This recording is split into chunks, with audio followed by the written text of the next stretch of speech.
ఒంటిపై తెల్లని దుస్తులు ధరించి తలకు చిన్న టోపీ పెట్టుకుని చెరగని చిరునవ్వుతో ఆప్యాయమైన పలకరింపుతో ఆసుపత్రుల్లో రోగులకు వైద్య సేవలు అందించే నిస్వార్థ సేవకులు నర్సులు. రోగులకు తల్లిలా సోదరిలా సపర్యలు చేసే మానవతామూర్తులు వారు. రోడ్డు ప్రమాద క్షతగాత్రులైనా పురిటి నొప్పులతో వచ్చే గర్భిణులైనా ఆసుపత్రిలో ఉన్నన్ని రోజులు వైద్య సేవలు అందించడమే వారి కర్తవ్యం. ప్రపంచాన్ని అతలాకుతలం చేసిన కరోనా సమయంలో నర్సులు పోషించిన పాత్ర అమోఘమని చెప్పాలి. తమ ప్రాణాలను సైతం లెక్క చేయకుండా రోజుల తరబడి కుటుంబ సభ్యులకు దూరంగా ఉంటూ వారు అందించిన సేవలు మరవలేనివనే చెప్పాలి. నర్సింగ్ వృత్తికి హుందాతనం తెచ్చిన ఫ్లోరెన్స్ నైటింగేల్ జన్మదినాన్ని పురస్కరించుకుని మే 12వ తేదీన అంతర్జాతీయ నర్సుల దినోత్సవాన్ని నిర్వహిస్తున్నారు. ఈ సందర్భంగా యాక్ట్ అందిస్తున్న ప్రత్యేక కార్యక్రమం మే 12 అంటే ఫ్లోరెన్స్ నైటింగేల్ బర్త్డే. ఆ రోజు మేము నర్సెస్ అందరం ఆ మేడం కోసం ఆమె సృష్టించిన ఇది మొలకతో ఎత్తిన ఒక చెట్టులాగా ఈ మే 12th నర్సెస్ డే అని మేము చాలా ఘనంగా చేసుకుంటాం. ఎందుకు అంటే ఫ్లోరెన్స్ నైటింగేల్ ఒక ధనిక కుటుంబంలో పుట్టి వాళ్ళ నాన్నగారితో ఒకసారి హాస్పిటల్కి వెళ్ళిందంట. హాస్పిటల్ అంతా సర్వే చేయడానికి. అప్పుడు అక్కడ పూర్ పేషెంట్లను చూసి ఆ మనసు చాలా ఇదయిందంట. ఇంత పేదవాళ్ళకి నేను సేవ చేయాలి, ఇంతమంది పేదవాళ్ళు ఉన్నారని. అప్పుడు అంత ధనిక కుటుంబంలో పుట్టి కూడా ఒక నర్సెస్ని ఎన్నుకుంది, ఆ వృత్తిని ఎన్నుకుంది. ఆమెకు ఒకసారి అందరూ కంగ్రాట్ చెప్పండి. నిజంగా అంత ధనికుల కుటుంబంలో పుట్టి ఆమె నర్సెస్ని ఎన్నుకుందంటే, ఈ వృత్తిని ఎన్నుకుందంటే నిజంగా ఆమె ఎలాంటిదో మేము చెప్పకర్లా, అందరికీ తెలుసు. అయితే ఒకరోజు యుద్ధాల్లో సైనికులు చాలా కాళ్ళు చేతులు ఎరగొట్టుకొని యుద్ధాల్లో అడ్మిట్ అయినప్పుడు, ఆ రోజుల్లో అడ్మిట్ అవుతాకి బయట ఉన్నప్పుడు వాళ్ళందరూ ఆ రోజుల్లో కరెంటు లేని టైంలో లాందరు పట్టుకొని ఆ నర్సు ఫ్లోరెన్స్ నైటింగేల్ వాళ్ళకి సేవ చేసింది. అంటే చూడండి ఎంత ధనివంత కుటుంబంలో పుట్టి ఆమె మనసు ఎంత మంచిదో అలా చేసింది. ఆ వృత్తిని ఎన్నుకుంది. నర్సెస్ అంటే ఎందుకులే మేము ఇంత పెద్ద కుటుంబంలో పుట్టాగా మాకు నర్సెస్ ఎందుకు అంటారు. కానీ ఆమెను చూసి మేము చాలా ఇన్స్పిరేషన్ అవ్వాలి. ఆమె 100కి 100% సేవ చేసింది పేద ప్రజలకి. ఆమెలా కూడా మేము కూడా చేయాలనుకుంటున్నాము, చేస్తున్నాము. మేము అన్ని రకంగా నర్సెస్ సేవలు చేస్తున్నామంటే కోవిడ్ టైంలో డాక్టర్స్ ట్రీట్మెంట్ ఇచ్చి వెళ్ళిపోతారు. అక్కడి నుంచి 24 hours ఒక డాగ్ అంటే ఒక కుక్కలాగా మేము బ్యాక్ బోన్, నర్సెస్ లేనిదే ఏ పని అవ్వదు. ఒక బ్యాక్ బోన్ లాగా ఉండి ఒకసారి డాక్టర్ ట్రీట్మెంట్ వెళ్ళిపోయాక లోపల మేము కోవిడ్ టైంలో మాస్క్లు వేసుకొని అన్నీ మొత్తం బాడీ అంతా కవర్ చేసుకొని పేషెంట్ లోపల దగ్గరికి వెళ్ళి మళ్ళీ మేము 12 hours బయటకు వచ్చేవాళ్ళం. అలాంటి కోవిడ్ టైంలో మా నర్సెస్ చాలామంది చచ్చిపోయారు. చచ్చిపోయిన వాళ్ళకి ఇంతవరకు డబ్బులు కూడా సరిగా రాలా వాళ్ళకి. అది మీరు ప్రభుత్వానికి ఇది వెళ్ళపరచాలి. ఇప్పుడు కూడా చాలామంది చచ్చిపోతే వాళ్ళ ఫ్యామిలీ ఆ డబ్బుల కోసం తిరుగుతున్నారు. కాబట్టి మేము ప్రతి సంవత్సరం ఈ ఫ్లోరెన్స్ నైటింగేల్ మేము స్ఫూర్తిగా తీసుకొని ఆమంతా 100% మేము సేవ చేయలేకపోయినా మేము 90% ఇవ్వడానికే ట్రై చేస్తున్నామండి. కాబట్టి మా నర్సెస్లను కూడా మమ్మల్ని చిన్న చూపు చూడకుండా మేము ఎంతవరకు చేస్తున్నామని మా వృత్తిని గమనించి చేయాలని మేము ప్రభుత్వాన్ని ఉన్న పెద్దలందరినీ వేడుకుంటున్నాం. Thank you very much. అనారోగ్యంతో బాధపడే వారికి పునర్జన్మనిచ్చేందుకు అవసరమైన స్వాంతనను చేకూర్చే స్థాయిలో సేవలందించేవారు నర్సులు. ప్రస్తుతం వారికి ఆరోగ్య కార్యకర్తలని మరో పేరు. ఆసుపత్రులెన్ని పెరిగాయో నర్సుల అవసరత కూడా అంతే స్థాయిలో పెరిగిందనే చెప్పాలి. వైద్య రంగంలో కీలకమైన నర్సు వృత్తికి గౌరవాన్ని, హుందాతనాన్ని తీసుకొచ్చిన వ్యక్తిగా లేడీ విత్ ద ల్యాంప్ గా పేరు గడించిన ఫ్లోరెన్స్ నైటింగేల్ జయంతిని పురస్కరించుకుని అంతర్జాతీయ నర్సుల దినోత్సవాన్ని ఎంతో స్ఫూర్తిదాయకంగా నిర్వహిస్తూ ఉంటారు. ఈ సందర్భంగా యాక్ట్తో మాట్లాడిన పలువురు నర్సులు తమ మనోగతాలను పంచుకున్నారు. తమ రంగంలో రాణించాలనుకునే వారికి అద్భుతమైన సలహాలు అందించారు. అలాగే కొందరు పురుషులు కూడా తాము నర్సింగ్ వృత్తిలో చేస్తున్న సేవలను వివరించారు. విలియం ఎడ్వర్డ్స్ అనే ఆయనకి ఫ్లోరెన్స్ నైటింగేల్ 1820వ సంవత్సరంలో పుట్టారండి. ఆవిడ ఫ్లోరెన్స్ ఇటలీలో పుట్టారండి. పుట్టిన తర్వాత ఆవిడ పెరిగి పెద్దయ్యే కొద్దీ ఆవిడ పేదలకు సేవ చేయాలి అనే ఒక ఆలోచనతో ద్వారా పెరిగారు. ఆవిడ చిన్నప్పటి నుండి కూడా వాళ్ళ నాన్నగారు ఎక్కడికి వెళ్ళినా కూడా ఆవిడ వెంట వెళ్తూ ఉండేది. అలా వెళ్ళే విధానంలో హాస్పిటల్స్ వైపు కూడా వెళ్ళి హాస్పిటల్స్లో పరిశుభ్రత లేదు, సరైన అవగాహన లేదు, సరిగ్గా వాళ్ళకి ఏమీ జరగట్లేదు అనే విషయాలన్నింటినీ తెలుసుకొని వాళ్ళకి సేవ చేయాలి అనే ఉద్దేశాన్ని ఆవిడ ఒక నిర్ణయం తీసుకున్నారండి. తీసుకొని ఆవిడ చాలా ధనిక కుటుంబంలో పుట్టారు. అలాంటి ధనిక కుటుంబంలో నుండి ఈ రోజుల్లో నర్సెస్ అంటే చాలా పేద కుటుంబాల నుండి వచ్చేవాళ్ళు. ఆ రోజుల్లో కూడా పేద కుటుంబాల నుండే వచ్చారండి. ఆవిడ అలా ధనిక కుటుంబంలో నుండి వచ్చి కూడా అలాంటి గొప్ప ఆలోచన చేసి వాళ్ళకందరికీ సేవ చేస్తూ ఉన్నప్పుడు 1852లో ఈవిడ ఇలాంటివన్నీ చేయటం మొదలుపెట్టారండి. చేయటం పెద్దవారు అయిన తర్వాత ఈవిడ 2 పిల్లల్ని కూడా పెంచుకున్నారండి. పెంచుకొని వాళ్ళని పెంచుతూ ఈవిడ ఇలా సమాజ సేవ చేస్తూ నర్సింగ్ అనే ఒక వృత్తిని ఎన్నుకొని యుద్ధం వచ్చిందండి. ఆ యుద్ధంలో 1854లో యుద్ధం వచ్చిందండి. ఆ యుద్ధంలో ఆవిడ అక్కడ గాయపడిన సైనికులకి చాలా సేవ చేశారు. ఆ సేవ చేసినప్పుడు నైట్ అనక పగలనక చాలా కష్టపడి వాళ్ళకి ఆహారాన్ని అందించడంలోనేంటి, సేవ చేయటంలోనేంటి ముందుండి తోటి నర్సెస్ కొంచెం వాళ్ళని విసుక్కున్నా కూడా ఈవిడ ఎప్పుడు వాళ్ళని చిరునవ్వుతో ఆహ్వానిస్తూ వాళ్ళకి సేవ చేశారండి. ప్లస్ ఈవిడ ఎప్పుడు ఆలోచన ఎలా చేసేవాళ్ళంటే అందరూ మంచిగా ఉండాలి, బాగుండాలి, పేదవారికి సహాయం చేయాలి అనే ఆలోచనలతోనే ఈవిడ పెరుగుతూ ఉన్నారండి. ఇలా చేసిన సమయంలో పెద్దవాళ్ళకు కూడా ఈవిడ అధికారులు అనే వాళ్ళకందరికీ కూడా ఈవిడ ఏం చేశారంటే మా నర్సింగ్ గురించి మీరు ఏదైనా చెయ్యాలి, పేదలకి హాస్పిటల్స్ని అభివృద్ధి చెయ్యాలి అనేసి అధికారులందరి దగ్గరికి వెళ్ళి ఆవిడ ఎప్పుడూ రిప్రజెంటేషన్స్ ఇచ్చినట్లుగా ఆవిడ అడుగుతూ ఉండేవాళ్ళండి. అలాంటి ప్రాసెస్లో ఈవిడ సిస్టర్స్లో కూడా సిస్టర్ ఆఫ్ చారిటీలో కూడా జాయిన్ అయ్యారండి 1854లో. జాయిన్ అయిన తర్వాత అక్కడి నుండి వాళ్ళ నాయనమ్మని చూసుకోటాకని చెప్పేసి వెనక్కి తిరిగి లండన్ వచ్చారండి. ఆ టైంలో యుద్ధం జరిగిందనమాట. ఈవిడ ఆ నైట్లో కూడా పేషెంట్స్ అందరినీ చూడటానికి లైట్ పెట్టుకొని తిరిగేవారు. అందుగురించి ఆవిడికి lamp with the light with the lamp అని చెప్పేసి ఈవిడికి పేరు కూడా వచ్చిందండి. ఈవిడ ఇలా ఈ క్రమంలో ఈ యుద్ధ వాతావరణంలో కూడా అందరూ ఈవిడిని చూసి కొంచెం అది ఎలాగంటే కొంచెం ఈర్ష్యపడేవాళ్ళండి. ఈవిడ చేస్తున్న సేవల్ని చూసి ఈర్ష్యపడేవాళ్ళు. అయినా సరే ఈవిడ అవేం పట్టించుకోకుండా చిరునవ్వుతో వాళ్ళకందరికీ చేసి 1910లో ఈవిడ మరణించారండి. ఈవిడ మరణించిన తర్వాత కానీ అక్కడి నుండి మా అందరిలో కూడా ఆవిడ మరణించినా కూడా మాతో పాటు ఉంటూ మాతో సేవలు చేయిస్తూ ఆవిడ నిరంతరం జీవించి ఉన్నారని మాత్రం మేము తెలియజేస్తున్నామండి. మొదటిగా నేను మాట్లాడే మాట ఏంటి అంటే ప్రస్తుతం మన దేశం ఉన్న పరిస్థితులను బట్టి చాలా బాధాకరమైన పరిస్థితిలో ఉన్నాము. హృదయపూర్వకంగా మన బోర్డర్లో ప్రొటెక్షన్ ఇచ్చే ప్రతి ఒక్క సోల్జర్కి, ప్రతి ఒక్క రక్షణ సిబ్బందికి, త్రివిధ దళాలందరికీ కూడా హర్షం వ్యక్తం చేస్తున్నానండి. అందరూ సేఫ్గా ఉండాలని ఆ దేవుణ్ణి ఆకాంక్షిస్తున్నామండి. ఈ సంవత్సరం ప్రత్యేకించి ఫ్లోరెన్స్ నైటింగేల్ బర్త్డే అంటే ఎవ్రీ నర్స్, గవర్నమెంట్ లేదు, ప్రైవేట్ లేదు, ప్రతి ఒక్క నర్స్ అన్న వ్యక్తికి పండగ వాతావరణం చేసుకునేటువంటి రోజండి. నర్సింగ్ అన్నది ఫ్లోరెన్స్ నైటింగేల్ గారు ఫౌండర్ ఆఫ్ మోడర్న్ నర్సింగ్ అన్నారు. నర్సింగ్ వ్యవస్థ స్థాపించడానికి మూల కారణం ఆవిడేనండి. ఆవిడ వల్లే మేము ఆవిడ అంటే వేసిన బాటలో మేము ఈరోజు జర్నీ చేయటం అన్నది జరుగుతుందండి. నర్సింగ్ వ్యవస్థ ఆవిడ స్థాపించడం జరిగిన ఈ రోజుకి, ఈ 2025 నాటికి డెవలప్మెంట్స్ అన్నవి చాలా వచ్చినాయండి. ANM, GNM, BSc nursing, MSc nursing, ఇంకా పిహెచ్డి నర్సింగ్ వ్యవస్థ అన్నది చాలా వరకు ఎడ్యుకేషన్లో చాలా డెవలప్మెంట్స్ స్టేజ్కి వచ్చినాయండి. స్టిల్ ఈ రోజుకి కూడా మేము చాలా ఇబ్బందులు ఎదుర్కోవటం జరుగుతుందండి.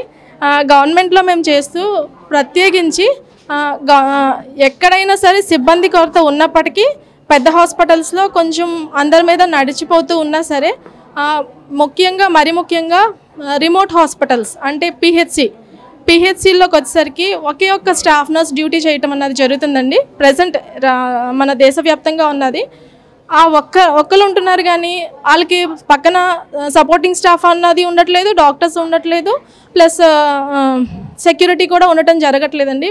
రూరల్ ఏరియాస్లో మరీ దారుణంగా పాముల మధ్యలో ప్రయాణం అన్నట్టు ఉంటుందండి. ఇలాంటిది కొంచెం గవర్నమెంట్ దృష్టికి తీసుకువెళ్ళి త్వరలో మేము ఒక ప్రపోజల్ పెట్టడం జరిగిందండి మన అధికారుల దృష్టికి. పాత గవర్నమెంట్ టైంలో రిమోట్ పిహెచ్సిస్ కూడా అంటే 12 అవర్స్ ఉన్న పిహెచ్సిస్ కూడా 24 అవర్స్ చేయటం జరిగిందండి. దీనివల్ల ఏంటంటే స్టాఫ్ బర్డెన్ అన్నది ఉంది. మేము పెట్టే ప్రపోజల్ ఏంటి అంటే మేము రిక్వెస్ట్ చేసేది ఏంటి అంటే గవర్నమెంట్కి రిమోట్ ఏరియా పిహెచ్సిస్ని 12 అవర్స్ చేసి మండల్ హెడ్ క్వార్టర్స్ని 24 అవర్స్ చేస్తే కొంతవరకు కూడా ఈ కొరత అన్నది తగ్గుతుంది. వ్యవస్థ అంటే ఒకళ్ళు డ్యూటీ చేసిన దగ్గర చేయవలసిన దగ్గర అందరూ టీం అన్నవాళ్ళు ఒక స్టాఫ్ నర్సే కాదు డ్యూటీలో ఉండవలసింది 24 అవర్స్. ఆవిడతో పాటు doctors, supporting security, supporting staff, sweepers అందరూ ఉండాలన్నది నా అభ్యర్థన అండి. అది కాకుండా నాన్ నర్సింగ్ డ్యూటీస్ కూడా అలాట్ చేయడం జరుగుతుందండి చాలా వరకు. అంటే గవర్నమెంట్లో పాటుగా మేము వెళ్ళిపోతున్నా ఇబ్బంది రాకూడదని కొంచెం మాకు ఫెసిలిటీస్ కూడా చాలా దగ్గరలో తక్కువగా ఉంటున్నాయండి. మెయిన్ వాష్రూమ్స్ అని ఇలాంటివన్నీ ఇవి కూడా అధికారులు లోకల్లో ఉన్న వాళ్ళు సహకరించి మాకు కూడా సపోర్ట్ ఇస్తూ మాకు కావాల్సిన వనరులు సమకూరుస్తూ ఉంటే మాకు తగ్గ సేవలు మేము 100% చేయడానికి మేము ముందుకు వస్తామండి.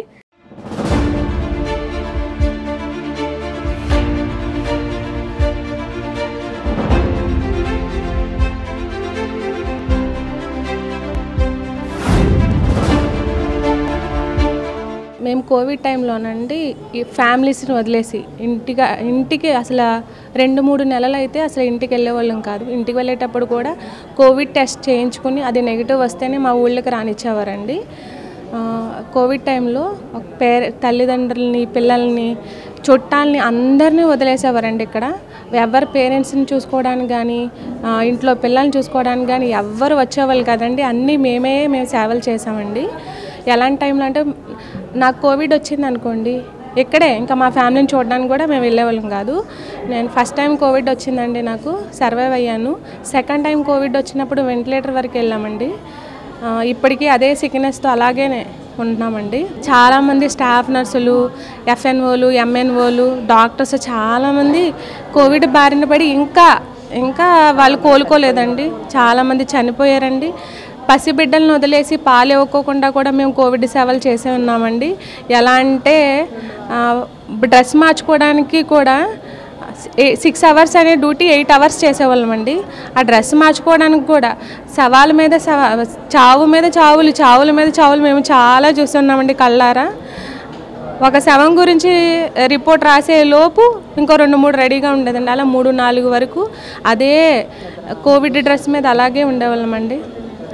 వాష్రూమ్కి వెళ్ళడానికి కానీ, తిండి తినడానికి కానీ, నిద్రపోవడానికి కానీ కొంతకాలం మేము చాలా స్ట్రగుల్ అయ్యామండి. గత 15 ఏళ్ళ నుంచి మేము కాంట్రాక్ట్లోనే ఉన్నామండి. ఈ సంవత్సరం థీమ్ ఏంటంటే ఐసీఎన్ ఇచ్చినటువంటి ఎగ్జిస్టెన్స్గా అనౌన్స్ చేసినటువంటి 2025కి ఇంటర్నేషనల్ నర్సెస్ డేకి అవర్ నర్సెస్ అవర్ ఫ్యూచర్, ఇది మన ఐసీఎన్ ఇచ్చినటువంటి ఏక స్లోగన్ అనమాట.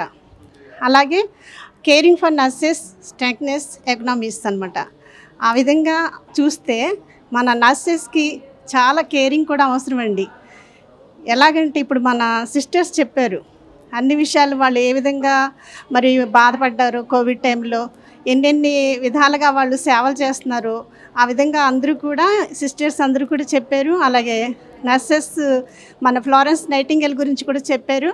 ఈ విధంగా ఇన్ని శ్రమలు పడుతూ ఒక ప్రక్క ఇంట్లోనూ కుటుంబంతోనూ అలాగే ఒక ప్రక్క డ్యూటీలోనూ కూడా బాధ్యతలు నెరవేరుస్తున్నటువంటి నర్సెస్ విషయంలో ఇంకా ఏమైనా వాళ్ళకి న్యాయం చేయాలి, ఇంకా నర్సెస్కి ఇంకే విధంగా మంచి చేస్తే మంచిది.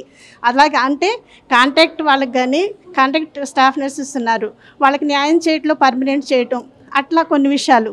అలాగే నర్సెస్ చేస్తున్న డ్యూటీల్లో ఫెసిలిటీస్ కల్పించటం చెప్పారు. అది చెప్పుకునే కాదు, కొన్ని అధికారులు అంటే అడ్మినిస్ట్రేషన్ విషయంలో చాలా సహకారం మాకు అవసరం.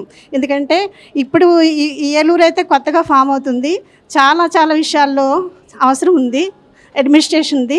ఆ విధంగా ప్రతి విషయంలో కూడా అధికారులు సహకరించాలి. అంతేకాదు ఇప్పుడు మనం చెప్పిన స్లోగన్ ప్రకారంగా, థీమ్ ప్రకారంగా అవర్ నర్సెస్ అవర్ ఫ్యూచర్, మన నర్సెస్సే మనకు ఫ్యూచరు. ఈ విధంగా నర్సెస్ అందరూ కూడా మనకు ఫ్యూచరే ఉన్నారు, భవిష్యత్తుకి పునాదులుగా నాందిగా ఉన్నారు. కాబట్టి నర్సెస్ని మంచిగా చూసుకుంటూ, అలాగే మాకు కావాల్సినటువంటి అనేకమైనటువంటి లీడర్స్ చెప్తున్నారు. మరి గవర్నమెంట్కి ఇవి లెటర్స్ పెట్టడం ఇవన్నీ కూడా చేస్తున్నారు, రిప్రజెంటేషన్స్ ఇచ్చి అవన్నీ కూడా చేస్తూ నర్సెస్ సహకరిస్తే ఈ నెల ఈ సంవత్సరం ఇచ్చినటువంటి థీమ్కి అర్థవంతంగా ఉంటుందండి. ఆ విధంగా ఫ్లారెన్స్ నైటింగేల్ కూడా గుర్తు చేసుకుంటూ, అలాగే ఈ సంవత్సరం మరి ఫ్లారెన్స్ నైటింగేల్ బర్త్డేని గుర్తు చేసుకుంటూ మేము నర్సెస్ డే చేసుకుంటామండి. ఈ అవకాశం ఇచ్చినందుకు ధన్యవాదాలు చెల్లిస్తున్నాను.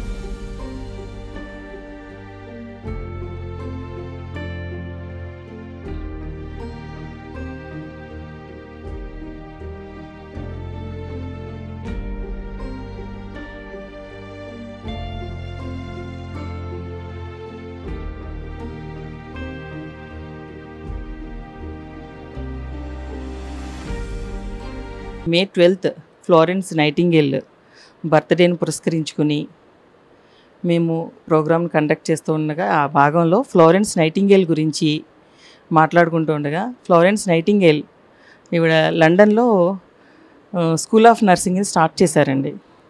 అప్పటి నుంచి అప్పుడున్న పరిస్థితులను బట్టి ఫ్లోరెన్స్ నైటింగేల్ గారు ఎన్నో ఒడిదుడుకులు, ఆవిడ ఉన్నతమైన కుటుంబం నుంచి తగ్గించుకుని పేషెంట్స్ కోసం, ఎలాంటి పేషెంట్స్ అంటే లేని వాళ్ళు, ఆ టైంలో ఏ అవకాశము లేకుండా ఎటువంటి సహాయ చర్యలు అందలేని టైంలో దిగజారిన స్థితిలో ఆరోగ్యపరంగా ఎటువంటి సహాయము చేయలేని పరిస్థితిలో ఉన్న వాళ్ళని రక్షించడం కోసం, వాళ్ళకి సేవ చేయడం కోసం ఫ్లోరెన్స్ నైటింగేల్ గారు స్కూల్ ఆఫ్ నర్సింగ్ని స్టార్ట్ చేశారు.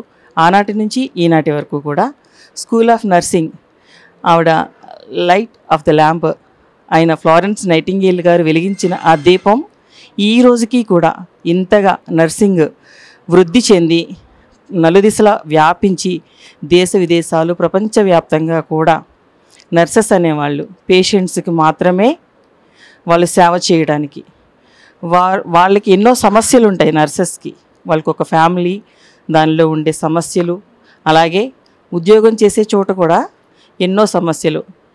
పేషెంట్స్ ఎక్కువగా ఉండి నర్సెస్ చాలా తక్కువగా ఉన్న కరోనా టైంలోనూ, తర్వాత పర్సనల్గా ఎన్నో ప్రాబ్లమ్స్ ఉన్నా కూడా చిరునవ్వు చెదరకుండా పేషెంట్స్ని వాళ్ళు రిసీవ్ చేసుకునే విధానంలోనూ, పేషెంట్స్కి సర్వీస్ చేసే విధానంలోనూ ఎటువంటి లోపము లోటు లేకుండా ఆ ఫ్లోరెన్స్ నైటింగేల్ చూపించిన దారిలో అడుగుజాడల్లో నడుస్తూ ఇప్పటికీ కూడా మేము వర్క్ చేసేది గవర్నమెంట్ హాస్పిటల్లో. ఒక గవర్నమెంట్ హాస్పిటల్లో వచ్చే ఏ పేషెంట్ అయినా కూడా ఉన్నవాళ్ళ లేనివాళ్ళ, పేదల నిరుపేదల అనేది తారతమ్య భేదాలు లేకుండా ఒకే రకమైన సర్వీస్ని అందిస్తూ పేషెంట్స్ వారు కోలుకుని వెళ్ళేప్పుడు మాకు ఉండే సంతోషం, చాలా ఆనందం కలుగుతుంది మాకు. అటువంటి స్ఫూర్తిని మేము ఫ్లోరెన్స్ నైటింగేల్ దగ్గర నుంచే పుణికిపుచ్చుకున్నామని చెప్పడానికి గర్వపడుతూ, ఈ సేవ, ఈ ఓర్పు, ఈ సహనం, ఈ శక్తి అంతా కూడా ఆ భగవంతుడు ఆనాడు ఫ్లోరెన్స్ నైటింగేల్ గారికి ప్రసాదించినట్టే మమ్మల్ని కూడా ఇలాగే ఆ ఫ్లోరెన్స్ నైటింగేల్ గారికి మించి మేము సర్వీస్ చేయడానికి వాడుకోవాలని మరి ఒకసారి అందరికీ, ప్రతి ఒక్క నర్స్కి కూడా ఫ్లోరెన్స్ నైటింగేల్ బర్త్డే విషెస్ తెలియజేస్తూ ఈ అవకాశాన్ని ఇచ్చినటువంటి యాక్ట్ టీవీ వారికి నా నమస్కారాలు తెలియజేసుకుంటున్నాను. మేము ఏంటంటే ఇక్కడ 2 years నుంచి మేము ఓన్లీ శాలరీ కోసం జాబ్ అనుకుంటాం, కానీ మేము వచ్చి ఇక్కడ పేషెంట్కి ట్రీట్మెంట్ ఇచ్చే దానిలో మాకు చాలా ఆనందం అనిపిస్తుంది. ఎందుకంటే ఒక పేషెంట్ బ్యాడ్ కండిషన్లో వచ్చినప్పుడు వాళ్ళ రిలేటివ్స్ ఎంత బాధపడతారో మాకు తెలుసు. ఎందుకంటే మన ఇంట్లో కూడా ఎవరికన్నా బాగోపోతే మనకి ఆ ప్రాబ్లం ఏంటనేది, అది ఎలా ఫేస్ చేస్తాం అనేది మనకు తెలుసు. అలా మేము ఒక పేషెంట్కి ట్రీట్మెంట్ ఇచ్చి వాళ్ళు సేవ్ చేయడంలో చాలా ఆనందం ఉంటుంది. కానీ చూసే వాళ్ళకి ఏంటంటే వీళ్ళు జీతం కోసం వెళ్తున్నారు, గవర్నమెంట్ జాబు అలా అనుకుంటారు. అది చాలా తప్పండి. మేము ఆ యూనిఫామ్ వేసుకొని వాళ్ళకి ఆ కండిషన్లో మేము ట్రీట్మెంట్ చేస్తుంటే మేము ఎలా ఫీల్ అవుతామంటే మా పేషెంట్, మా రిలేటివ్స్కే మేము సేవ చేస్తున్నట్టు ఉంటుంది. మా ఇంట్లో వాళ్ళకి ఎలా చేస్తాం అలాగా.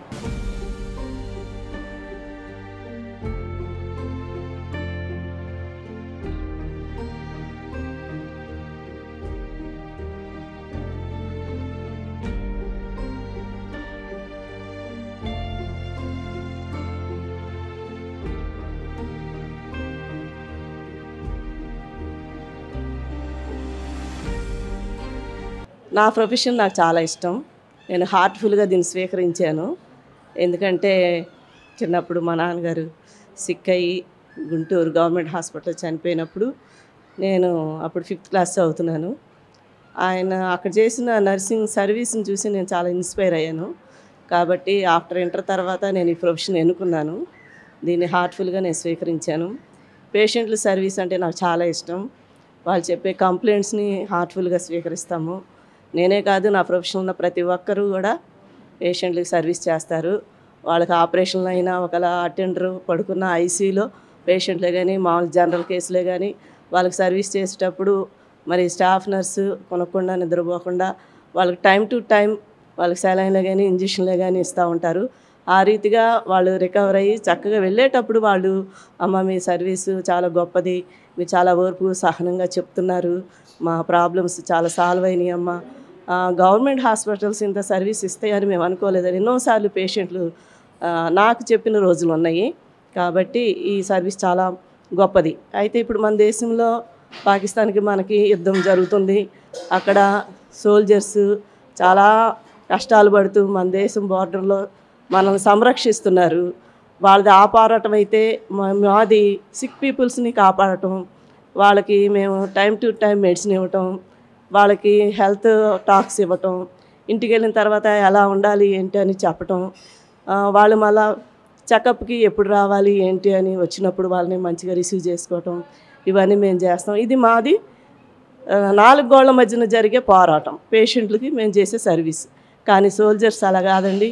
ఎండకి వానకి మరి బురదకి రాళ్ళు రప్పల్లో పాముల మధ్యన వాళ్ళు చేసే సర్వీసు వాళ్ళది అక్కడ చాలా గ్రేట్గా ఉంది. మన దేశం చాలా ఇప్పుడు క్లిష్ట పరిస్థితుల్లో పాకిస్తాన్ మీద యుద్ధం చేస్తూ ఉంది. అయితే మాకు మా సుపీరియర్స్ సిఎల్స్ ఏమి వద్దమ్మా వచ్చేసేయండి, మీరు పెట్టుకోకూడదు అన్నారు. దానికి మేము చాలా హార్ట్ఫుల్గా యాక్సెప్ట్ చేసాము. ఎనీ టైం ఏ పేషెంట్ వచ్చినా మేము రెడీగా ఉన్నాము వాళ్ళకి సర్వీస్ అందజేయడానికి. అయితే ఫ్లారెన్స్ నైటింగేల్ మాకు ఎంతో స్ఫూర్తి. ఆమె సేమ్ ఇలాంటి యుద్ధాల టైంలోనే సోల్జర్స్ గాయపడినప్పుడు చాలా సహాయం చేసి ఆమె ఎంతో ఇన్స్పైర్గా తన సర్వీస్ని అందించారు. ఆమె ద్వారానే నర్సింగ్ అనేది వెలుగులోకి వచ్చింది. దాని స్ఫూర్తిగానే మేము తీసుకొని మేము ఇవన్నీ చేస్తూ ఉంటాము. అయితే మా డాక్టర్స్ ఇచ్చే ఇన్స్ట్రక్షన్ మేము కంప్లీట్గా ఫాలో అవుతుంటాం. పేషెంట్లు కూడా మా మాట చక్కగా వింటారు. కసురుకోటాలు తిడతాలు ఇలాంటివి ఉండవు కూడాను. అలా చేస్తే పేషెంట్స్ మన దగ్గరికి వచ్చి వాళ్ళ ప్రాబ్లమ్స్ని క్లియర్గా చెప్పుకోలేరండి. మన ఇంట్లో మన వాళ్ళకి ఎలాంటి బాధ ఉంటే మనం ఎంత హార్ట్ఫుల్గా ఫీల్ అయ్యి సర్వీస్ చేస్తామో సేమ్ టైం పేషెంట్లకు కూడా అలానే మనం చేస్తూ ఉంటాం. కాబట్టి మన జీజీహెచ్ ఏలూరు ఒకప్పుడు డిహెచ్ ఏలూరు, ఇది మరి జీజీహెచ్ ఏలూరు వరకు డెవలప్ అయింది. ఇక్కడ సర్వీస్ చేసే ప్రతి ఒక్క డాక్టర్సే కానీ స్టాఫ్ నర్సులే కానీ హెడ్ సిస్టర్సే కానీ ఈవెన్ దో జీడీఏ కానీ ప్రతి ఒక్కరు టెక్నీషియన్స్ అందరూ కూడా హార్ట్ఫుల్గా వాళ్ళ సర్వీస్ అందిస్తూ ఉంటారండి. దీని గురించి మేమందరం చాలా హ్యాపీ ఫీల్ అవుతున్నాము. అలాగే మా జీవితాంతం మా రిటైర్మెంట్ వరకు కూడా మా సర్వీస్ మేము ఇలాగ అందిస్తామని మనస్ఫూర్తిగా మేము తెలియపరుస్తున్నామండి. Thank you so much.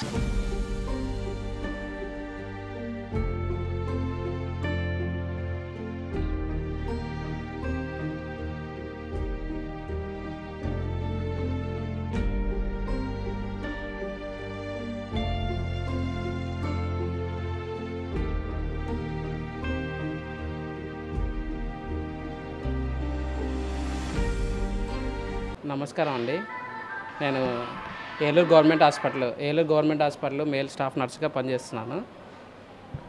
నేను ఫస్ట్ ఆఫ్ ఆల్ నర్స్ అయినందుకు చాలా ప్రౌడ్గా ఫీల్ అవుతున్నాను. మేల్ నర్సుగా ప్రజలకు సర్వీస్ చేయడానికి చాలా ప్రౌడ్గా ఫీల్ అవుతున్నాను. నేను నర్సింగ్కి రావడానికి కారణం ఏంటంటే గుంటూరు గవర్నమెంట్ హాస్పిటల్ క్యాజువాలిటీకి ఒకసారి నేను మా పేషెంట్ ఒకరు ఉన్నారంటే చూడడానికి వెళ్ళాను.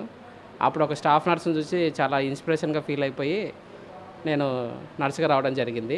నేను ఒక స్టాఫ్ నర్సుగా ఒక పేషెంట్ వచ్చినప్పుడు వాళ్ళకి ఏదైతే డాక్టర్ చూసి ప్రిస్క్రిప్షన్ రాస్తారో ఆ ప్రిస్క్రిప్షన్ ఫాలో అయిపోయి వాళ్ళకి ట్రీట్మెంట్ ఇచ్చేసి మా సేవలను అందిస్తున్నాము.